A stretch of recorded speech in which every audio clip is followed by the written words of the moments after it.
Assalamualaikum warahmatullahi wabarakatuh. Salam guru penggerak. Pada kesempatan kali ini, saya Nanang Faisal Maryuki, calon guru penggerak angkatan 9 dari Kabupaten Kulon Progo, akan memaparkan kesimpulan dan refleksi dari pemikiran Ki Hajar Dewantara pada tugas koneksi antar materi modul 1.1. Saya akan merefleksikan diri melalui 3 pertanyaan. Yang pertama, apa yang saya percaya tentang murid dan pembelajaran di kelas sebelum saya mempelajari modul 1.1? Yang kedua, apa yang berubah dari pemikiran atau perilaku saya setelah mempelajari modul 1.1? Kemudian yang ketiga, apa yang dapat segera saya terapkan agar pembelajaran saya di kelas lebih mencerminkan pemikiran Ki Hajar Dewantara. Baiklah Bapak Ibu guru hebat semua, saya akan menjelaskan satu persatu. Sebelum mempelajari modul 1.1 ini, saya beranggapan bahwa murid adalah seseorang yang dapat diperintah oleh guru. Ternyata setelah saya mempelajari modul 1.1 ini, saya sadar bahwa setiap anak itu unik dan memiliki karakteristik yang berbeda. Murid memiliki bakat sendiri-sendiri. Sebagai subjek pembelajaran di kelas, seorang pendidik bertugas menuntun anak agar dapat berkembang maksimal sesuai dengan kodrat alam dan kodrat zamannya. Selanjutnya, sebelum saya mempelajari modul 1.1 ini, saya beranggapan bahwa semua murid dapat mengikuti cara belajar yang dilakukan oleh guru, asal memperhatikan penjelasan guru dan rajin berlatih. Sesudah saya mempelajari modul 1.1, saya sadar bahwa murid sebagai subjek dalam pembelajaran, mereka yang memegang kendali dalam pembelajaran di kelas. Pendidik harus memfasilitasi mereka agar dapat tumbuh menjadi manusia yang seutuhnya. Selanjutnya, sebelum saya mempelajari modul 1.1, saya beranggapan bahwa pembelajaran itu berpusat pada guru sebagai sumber ilmu. Dan setelah saya mempelajari modul 1.1, saya sadar bahwa ternyata pembelajaran seharusnya berpusat pada murid. Sebagai subjek, murid harus membangun pengetahuannya sendiri. Murid berhak menentukan sumber belajarnya. Jadi, pembelajaran yang pendidik berikan sesuai dengan kebutuhan murid itu sendiri, karena sejatinya menjadi guru harus menghamba kepada murid. Sebelum mempelajari modul 1.1, saya beranggapan bahwa tugas guru di dalam kelas hanyalah melakukan transfer pengetahuan yang dimilikinya kepada murid. Dan sesudah saya mempelajari modul 1.1, saya sadar bahwa tugas guru yang sebenarnya adalah membuat murid memahami pentingnya materi yang dipelajari, menumbuhkan budi pekerti, membantu mereka mengidentifikasi manfaat bagi dirinya sendiri, atau kemudian diterapkan dalam kehidupannya sehari-hari kepada orang banyak. Hal ini mensyaratkan adanya proses permaknaan materi, bukan sekedar menguasainya saja, tetapi juga menyadari manfaat untuk dirinya sendiri. Sebelum mempelajari modul 1.1, saya beranggapan bahwa dalam pembelajaran di kelas hanya fokus pada penyelesaian materi pembelajaran. Dan sesudah saya mempelajari modul 1.1, saya sadar bahwa dalam pembelajaran yang penting bukan penyelesaian kurikulum dan ketuntasan belajar, namun bagaimana anak dapat mengembangkan minatnya sesuai dengan kodrat alam dan kodrat zamannya. Dalam pembelajaran, kita dapat menciptakan pembelajaran yang menuntun anak menjadi manusia yang berbudaya luhur dan berbudi pekerti mulia.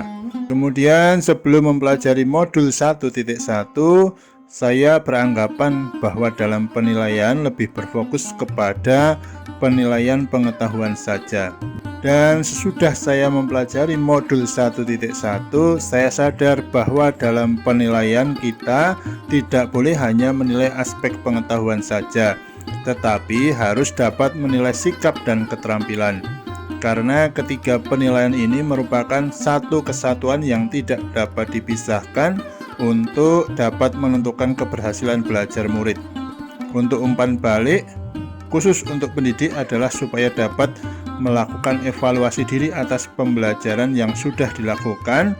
Selain itu juga wajib menumbuhkan budi pekerti luhur. Nah, Bapak Ibu guru hebat, itu tadi pemikiran saya sebelum dan setelah mempelajari modul 1.1. Selanjutnya, dalam kegiatan pembelajaran di kelas sebelum saya mempelajari modul 1.1, dalam pembelajaran saya sering menggunakan metode ceramah, di mana murid-murid mendengarkan penjelasan dari guru dan kemudian murid-murid diberikan soal untuk dikerjakan di kelas. Dan sesudah saya belajar modul 1.1 ini, agar pembelajaran yang saya lakukan mencerminkan pemikiran Ki Hajar Dewantara, yang akan saya lakukan dalam pembelajaran adalah membuat kesepakatan belajar dengan murid di kelas dan menerima masukan dari murid-murid saya.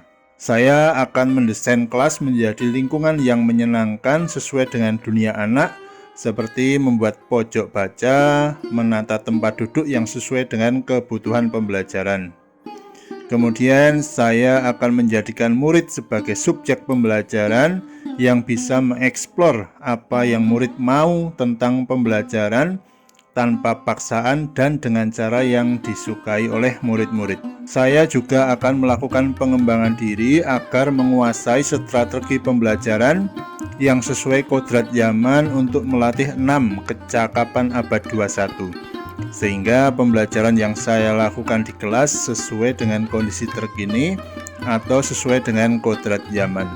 Sesudah saya belajar modul 1.1 ini, saya juga akan merancang pembelajaran yang interaktif dan menyenangkan, menerapkan merdeka belajar dan mengaitkan dengan penguatan profil pelajar Pancasila, dan tidak menuntut anak tetapi menuntun anak menuju tujuan hidup anak yang penuh makna.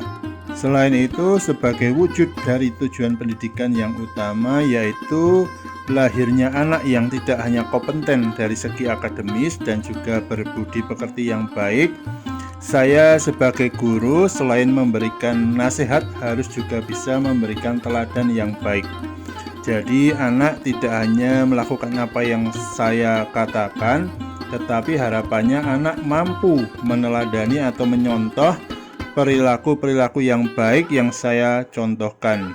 Selain sebagai upaya memotivasi anak agar berbudi pekerti yang baik, ini juga bisa sebagai tantangan untuk saya pribadi.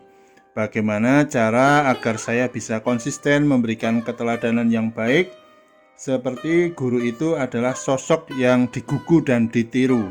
Yang terakhir, saya berharap saya bisa memaknai semboyan dari Ki Hajar Dewantara, yaitu ing ngarsa sung tulodo, di mana di depan memberikan teladan atau contoh, ing madya mangun karsa, apabila saya di tengah saya bisa menjadi teman yang memberikan semangat, serta tut wuri handayani, yaitu apabila saya dari belakang saya bisa memberikan dorongan moral serta semangat belajar kepada anak-anak.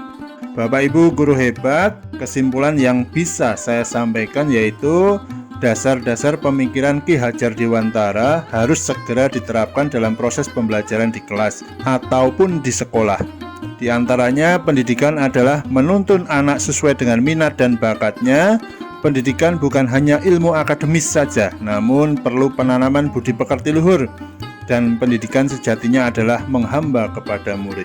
Demikian pemaparan yang dapat saya sampaikan tentang koneksi antar materi pemikiran filosofis dari Ki Hajar Dewantara.